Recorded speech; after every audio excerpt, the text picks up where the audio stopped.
So today we will be discussing manufacturing properties of bricks, classification, and a couple of things about the bricks. Good afternoon, sir. Good afternoon. Following actually are the constituents, as we have discussed earlier also. So constituents don't play much of a role in our particular this scope of the subject, but you may see that it is alumina, silica, which is basically sand. This is the lime, which is जिसको हम चूना भी बोलते हैं हिंदी में, and oxide of iron, magnesia. These are the five components which are there. Manufacture. This is the process. That is what we were required to be discussing. So if it is being asked in exam or somewhere else. So these are the actually if you find, I will discuss with you the another document also. So in that you will see that there are 5 to 6 steps. So main 4 steps are manufacturing process are these only. Preparation of the clay, molding, in which we have discussed on the other day, that cutting of the bricks using the wire cut, then drying, then burning, and then just stacking for commercial exit. So these are the four steps: preparation of clay, molding, drying, and burning. So if it is being asked, you can write down these 4 steps. Preparation of clay. The preparation of clay involves following observations, operations. Unsoiling, that is top layer of 20 centimeter depth is removed as it contains impurities. So unsoiling means then digging, cleaning, weathering, blending. The clay is dug out from ground and spread on level ground about 60 centimeter to 120 centimeter. That means it is dug out and it is spread for a cleaning out of the pebbles and all the small pebbles and stones. Then whether it is exposed to atmosphere for few weeks to full season. That is, it can be a couple of weeks to whole 3 to 4 months. That particular clay which has you have dug out and you have removed the small pebbles is spread out for drying. Then clay is made loose in any ingredient to be added. Blending means it is actually for whatever raw clay you are having, it is mixed with some other constituents for the proper molding of the clay for the brick manufacturing purposes. Then clay is brought to a proper degree of hardness, then water is added. So as we do, clay is after a lot of crushing and then spreading, then again crushing. It is brought to a limit of hardness. जैसे हम आटा गूंथते हैं, it is something like that only. So because otherwise what happens if you are having too much water into it, if you are having too much water into it, it can't be molded. So similar to that, it is required to be brought into a certain degree of hardness. If water is added to clay and whole mass is kneaded or pressed under the feet of men for large scale, that is you are continue to add water, then it is continue to press, then you crush it, you just compress it, so to bring it to a certain degree of hardness. So this is pug mill. It is the process, the whole which you have seen above. This whole process can be done in this particular mill. Long arm and these are the platforms which you can rotate like this. It can be manually also driven. Sometimes early it used to be drawn using bullock carts, or it can be rotated with the electricity also. That is machine rotating. It can be there. So the clay is continued to be added from top, and accordingly water is added, and so it brings it to a certain consistency. Clay with water is added. Clay with water is placed in pug mill from the top. When the vertical staff is rotated by using electric pair, steam or diesel, or turned by pair of bullocks. So it can be done anyway. Then next is molding. The clay which is prepared from the pug mill is sent to the next operation of molding. You have extracted the clay from the pug mill, and then you have started the molding process. Following are the two ways of molding: hand molding and ground molded bricks. These all we have discussed: hand molded, table molded, and machine molding. Basically, one is hand molding and the other is machine molding.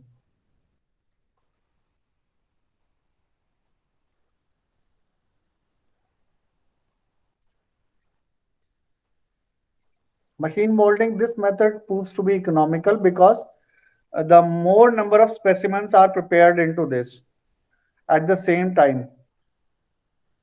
These machines are broadly classified into two categories: plastic clay and dry clay machines.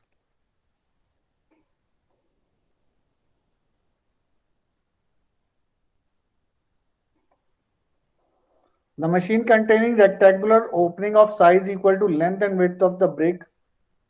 Pugged clay is placed in the machine and it comes out through the opening. It is cut into strips. It is cut into strips by wires fixed in frames. So therefore these bricks are called wire cut bricks.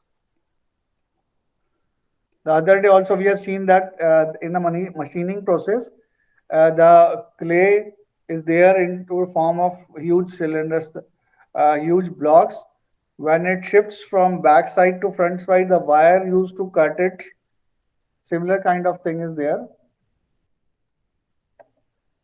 In these machines, strong clay is first converted into powder, and then water is added to form a stiff plastic paste. Such paste is placed in mold and pressed by machine to form hard and well-shaped base.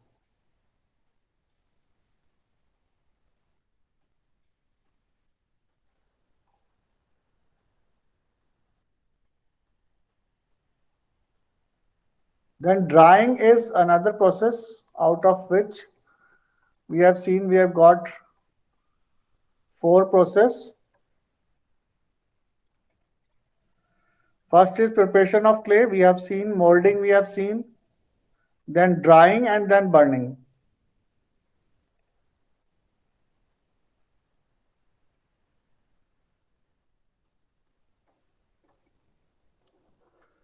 The damp bricks, if burnt, are likely to be cracked. So when you have got the bricks out of the machining and molding purposes molding process, then it is required to be dried. So the drying process, artificial drying by tunnels, usually it is 120 degree centigrade, about 1 to 3 days. So at the same temperature, it is kept at 1 to 3 days. Circulation of air stacks are arranged in such a way. So stacking is being done, as we have seen in the figure, that stacking at the shelves, it is being done that when the air is circulating into that chamber, it is providing uniform temperature and cooling also there. So due to the circulation of air. Air is circulated into the chamber with certain temperature conditions, which will make those bricks dry. The moisture will be lost from those bricks. Drying yard is there, special yards are there for that purpose.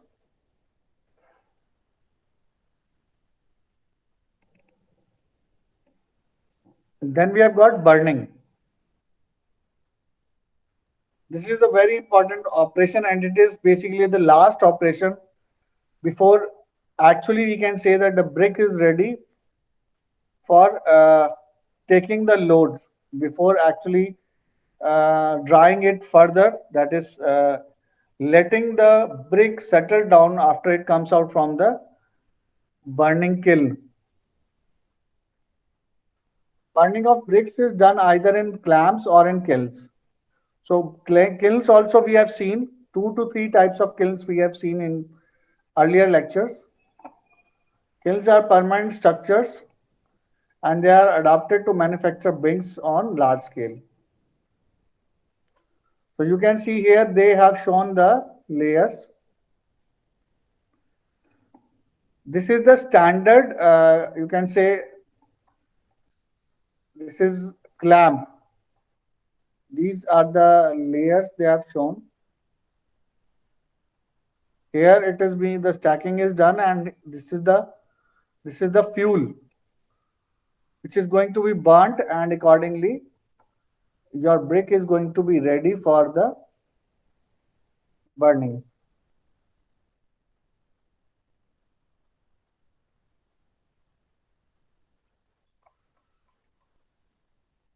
This a trapezoidal shape in plan with shorter is slightly in excavation and wider and raised at an angle of 15 degree. So this is 15-degree angle is there. Mud wall is constructed out of bricks for the support conditions.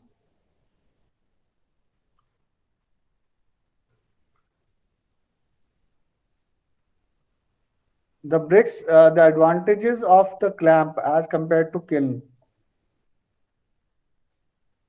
After the burning, the burnt bricks are taken out from the clamp.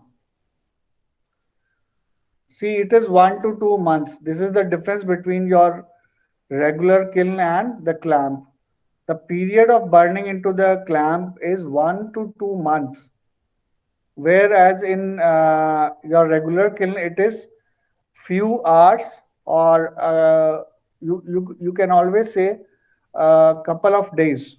It cannot be more than this. Burning in clamps moved to be cheap and economical because we don't require specialized kiln. We don't require special machining process inside the kiln, because kiln are also two categories. It can be hybrid, it can be kiln which is highly costly in nature, which is in kiln we also require skilled labor. Here we don't require any skilled labor. Once you have stacked the bricks, it will be burnt and it will be ready. Bricks are not of required shape. These are the disadvantages. Not required shape because it is a very slow process. 1 to 2 months is a huge time. It is not possible to regulate fire. It is difficult to regulate fire in a clamp. Quality of bricks is also not consistent and uniform. A kiln is a large oven. We have seen the other day also the pictures. Is a large oven which is used to burn bricks by intermittent kilns and continuous kilns. So we will not cover it again because this kiln part we have already covered. We will just uh, like to have see an overview of this traditional kiln. That is why I opened this particular document to make you show that this is the outside wall, this is the door, and this you can see is the space for fuel, and this is the exit, that is flues for an extra temperature to come out, or to monitor manage the temperature condition within the kiln.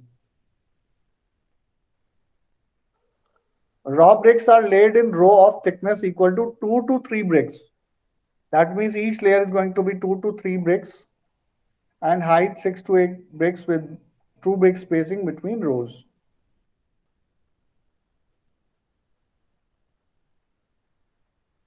Kiln is allowed to cool down and bricks are then taken out.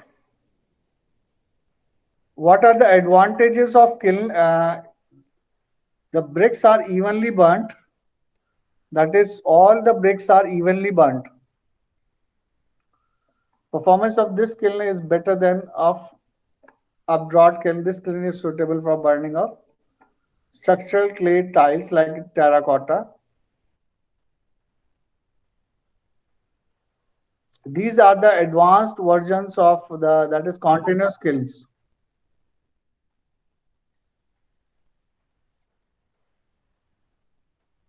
Out in the continuous kilns, we have three categories: Bull's trench kiln, Hoffman's kiln, and tunnel kiln.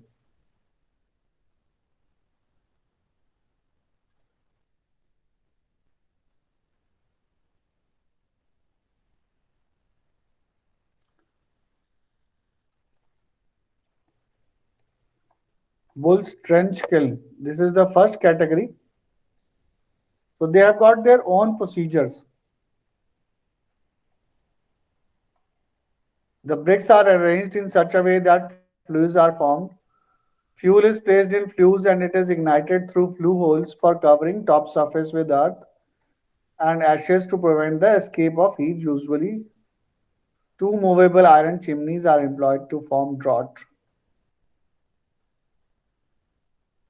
They actually the procedure, these six steps, they are the constant steps in all the three types. The only difference is in the structural arrangement of the three types of kilns. The structural arrangement in Bull's trench kiln is different. The figure you can see this particular arrangement. This arrangement is going to be different as compared to Hoffman's kiln. This is the Hoffman's kiln, which we have seen the other day in the lecture. So the bricks are arranged like this. Then we have got tunnel kiln. This is we are required to see what is the comparison between clamp burning and kiln burning. Clamp burning is an inferior category actually. So you can see the comparison that about 20,000 to 1 lakh bricks can be prepared at one time, whereas in kiln burning it is 25,000 bricks only. So the number of bricks is reduced in burning. The reason being that these 25,000 bricks are well monitored and they are of good quality. Stacking is quite different so that equal temperature and equal conditions of burning are being available for all those 25,000 bricks.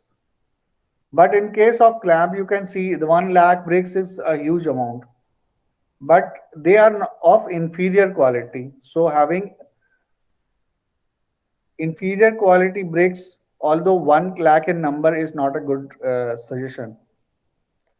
Cost of fuel is low in case of clamp burning because usually it is traditional fuel which is being going to be used. That is grass, cow dung, litter, etc. is used. Whereas in case of kiln burning, it is coal dust which is used. Other than coal dust, also any other material can also be used.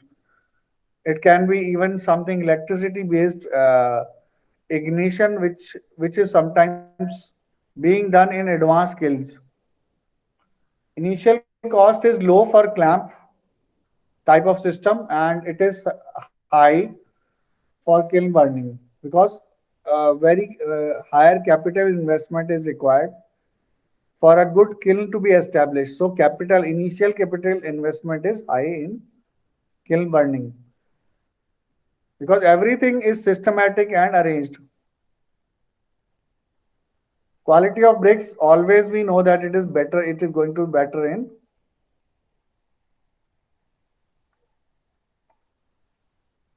kiln type of system as compared to the clamp system.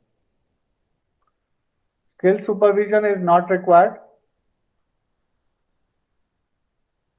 Regulation of fire, it is difficult in clamp system, and it is easy because fire is under control throughout the process of burning. You can even control the temperature conditions at different locations of the kiln.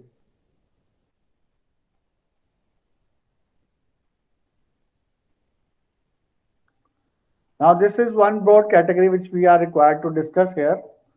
Bricks, the classification of the bricks, as I told in the starting of the lecture. Bricks are broadly divided into two categories. This is the classification based upon the that whether they are unburnt or they are burnt bricks. This is based upon the that is sun-dried bricks. You know that if the bricks are not going to be burnt and they are going to be sun-dried, they are not going to be of that much strength. The second category is burnt bricks, and in the burnt bricks we have got the categories first class brick, second class brick, third class bricks, and fourth class. We have got four categories in the burnt bricks, and they vary in the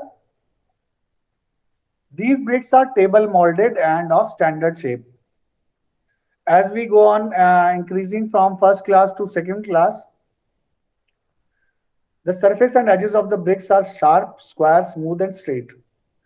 They comply all the class good things of the good bricks. So first class bricks means the best class in the burnt class brick category. When you come down to second, then you come down to third category bricks. Then fourth category, they are going to be inferior to the first class bricks. So in Indian Standard Code, these categories are defined something differently. Type A, Type B, Type C. Like this, they have been defined in Indian Standard Code. But the meaning is the same thing, that the grade 1 bricks are the best one as compared to second, third, and fourth class. Third class bricks are ground molded, they are burnt in clamps. Now you can make an idea out of this that they are being burnt in clamps. So they are definitely going to be of inferior quality.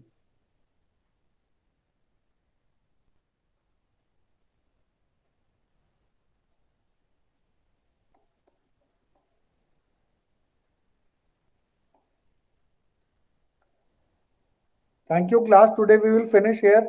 Tomorrow again we will continue. Any doubts, students? Thank you, sir. Thank you, sir. No, sir. Thank you, sir.